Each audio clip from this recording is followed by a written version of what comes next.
عرب کی تاریخ کی وہ بہادر اور طاقتور عورت، جس عورت کے بارے میں شاید ہی آپ میں سے کچھ لوگ ہوں گے جنہوں نے کبھی سنا یا پڑھا ہوگا۔ اس عورت کی بہادری اور طاقت کا اندازہ آپ اس بات سے بھی لگا سکتے ہیں کہ ان کی زندگی میں کیے گئے کارناموں کی وجہ سے آج بھی عرب کے لوگ اپنے بچوں کو نہ صرف اس عورت کی کہانیاں سناتے ہیں بلکہ ساتھ ہی ساتھ ان کو پورے عرب میں ایک قومی ہیرو کے طور پر بھی دیکھا جاتا ہے۔ اور عرب سے مراد صرف سعودی عربیہ ہی نہیں بلکہ وہ سارے ملک ہیں جو عرب میں آتے ہیں۔ سوال یہ ہے کہ آخر یہ طاقتور، بہادر اور ہوشیار جنگجو کون تھی؟ انہوں نے اپنی زندگی میں ایسے کون سے کارنامے کیے تھے؟ عرب کے لوگوں کے لیے ایسا کیا کیا تھا جس کی وجہ سے وہ نہ صرف آج تک ان کی بہادری کی مثالیں دیتے ہیں بلکہ ان کو ایک ہیرو کے طور پر ہمیشہ یاد بھی کرتے ہیں۔ عرب کی تاریخ کی اس بہادر اور ہوشیار جنگجو کا نام معاویہ ہے۔ یہاں آپ میں سے بہت سے لوگ شاید کنفیوز بھی ہو رہے ہوں گے، لیکن یہاں پر اسلام کی تاریخ کے سب سے پہلے بادشاہ یعنی حضرت امیر معاویہ کی بات نہیں چل رہی،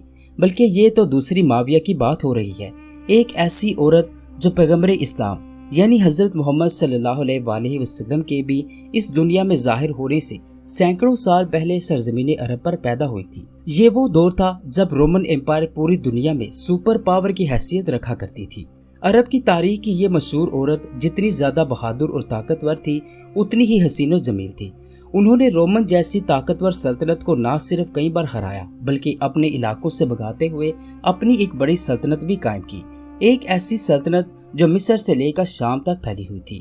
عرب ہمیشہ سے ہی بہت سارے قبیلوں کا ٹھکانہ رہا ہے۔ یہ 34 صدی عیسوی کی بات ہے جب معاویہ نام کی ان بہادر اور ہوشیار عورت کے والد کو ان کے اپنے ہی قبیلے سے کسی غلطی کی وجہ سے بے دخل کر دیا گیا،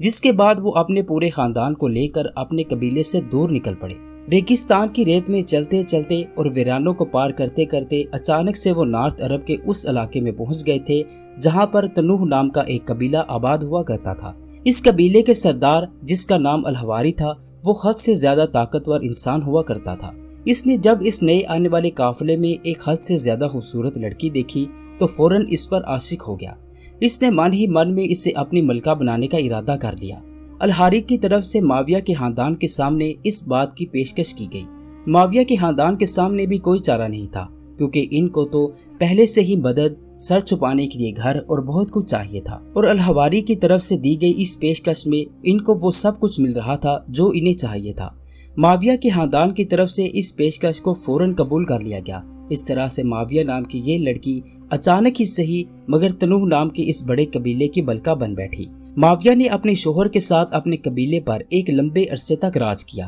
مگر پھر اچانک سے 375 عیسوی میں معاویہ کے شوہر کا انتقال ہو گیا، اور جب انتقال ہوا اس وقت ان کا کوئی وارث بھی نہیں تھا، جس کی وجہ سے شوہر کی موت کے ساتھ ہی قبیلے کی پوری حکومت معاویہ کی جھولی میں آ گری۔ معاویہ نے بھی اس تجربے کے ساتھ اپنے قبیلے پر حکومت کرنا شروع کر دی۔ شروع میں تو وہ بھی اپنے شوہر کی طرح ہی رومن امپائر کے انڈر میں ہی رہی، یعنی رومن امپائر کے بادشاہ کے انڈر ہی اپنی حکومت چلاتی رہی، مگر وقت کے ساتھ ساتھ معاویہ اور اس دور کے رومن امپائر کے حکمرانوں کے بیچ اختلافات ہونا شروع ہو گئے، اور ان دونوں کے بیچ جو کڑواہٹ ہوتی تھی، ہسٹورین کے مطابق اس کی سب سے بڑی وجہ مذہب تھی۔ معاویہ کے علاقے میں اس دور میں ایک حد سے زیادہ ہوشیار اور قابل پادری آیا تھا، جس سے متاثر ہو کر معاویہ نے نہ صرف مسیحی مذہب کو قبول کر لیا تھا بلکہ اس پادری سے خوش ہو کر اس کو اپنے علاقے کا پادری مقرر کر دیا تھا۔ یہ چیز اس دور کی رومن امپائر کے حکمران کو بالکل بھی پسند نہ آئی، کیونکہ وہ یہ نہیں چاہتا تھا کہ اس کی سلطنت کے کسی بھی علاقے کا پادری کوئی عام پادری بنے،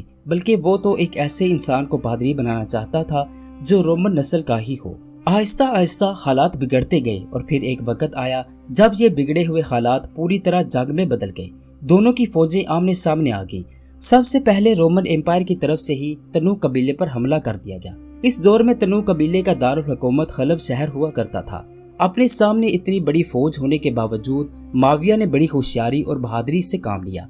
قلعوں میں بند ہونے کی بجائے اپنی پوری فوج کے ساتھ اپنے شہر کو ہی چھوڑ دیا اور پوری فوج کو لے کر عرب کے ریگستانوں میں نکل پڑی۔ آگے چل کر عرب کے ریگستانوں میں موجود چھوٹے چھوٹے عرب کے قبیلوں کو معاویہ نے اپنے ساتھ ملانا شروع کر دیا۔ ان سبھی چھوٹے چھوٹے قبیلوں کے مل جانے کے باوجود رومن امپائر کی فوج ان سے کئی گنا زیادہ بڑی تھی، جس کی وجہ سے معاویہ نے آمنے سامنے مقابلہ کرنے کے بجائے گوریلا وار کو چنا، یعنی گوریلا تکنیک کے ذریعے سے چھوٹے چھوٹے دستوں میں رومن امپائر کی فوج پر حملے کرنا شروع کر دیے۔ کچھ وقت کے اندر ہی معاویہ کو اپنی اس گوریلا جنگ میں بڑی کامیابیاں ہونے لگی، جہاں ایک طرف رومن امپائر کی طرف سے بھیجی گئی فوج آہستہ آہستہ کم ہونے لگی تھی، وہیں دوسری طرف معاویہ کی فوج بڑھنے لگی۔ کچھ وقت گزرنے کے بعد جب معاویہ کو یقین ہو گیا کہ اب اس کی فوج کی تعداد کئی گنا زیادہ ہو چکی ہے، تو اس نے کھلے میدان میں مقابلہ کرنے کا فیصلہ کیا اور شام سے لے کر مصر تک کے علاقے میں ایک ایک کر کے کئی بار جنگ کے میدان میں رومن امپائر کی فوج کو بری طرح سے دھول چٹائی۔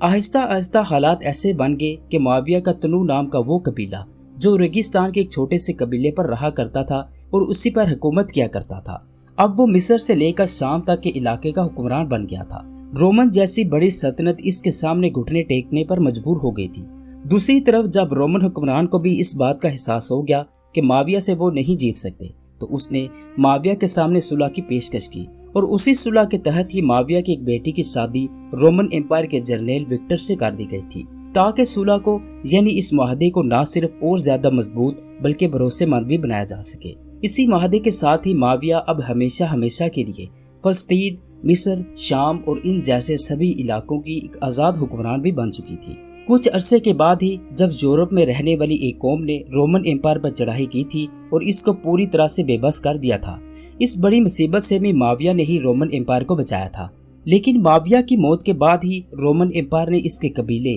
یعنی تنوع کو دھوکہ دے دیا، اور نہ صرف دھوکہ دیا بلکہ عرب کے دوسرے چھوٹے چھوٹے قبیلوں کے ساتھ مل کر تنوع سے ان سارے علاقوں کی حکومت کو بھی چھین لیا جن علاقوں کو معاویہ نے اپنی بہادری اور ہمت کے ساتھ فتح کیا تھا۔ رومنز اور فارس کے لوگوں کی طرف سے عرب کے کچھ قبیلوں کے ساتھ مل کر عرب کے ہی کچھ قبیلوں کو دھوکہ دینے کا سلسلہ اگلے ایک لمبے عرصے تک چلتا رہا، مگر یہ سلسلہ اچانک اس وقت رکا جب عربوں میں اسلام نام کی ایک نئی طاقت نے جنم لیا، جس کے آتے ہی عرب کے سارے قبیلے ایک جگہ پر اکٹھا ہونا شروع ہو گئے تھے، اور پھر خالد بن ولید رضی اللہ تعالیٰ عنہ نام کا ایک ایسا سپہ سالار بھی اس دنیا میں نمودار ہوا جس نے رومن امپائر کو تو پورے عرب سے بھگایا ہی، مگر پرشین امپائر کا تو دنیا سے ہمیشہ ہمیشہ کے لیے نام و نشان ہی مٹا دیا تھا۔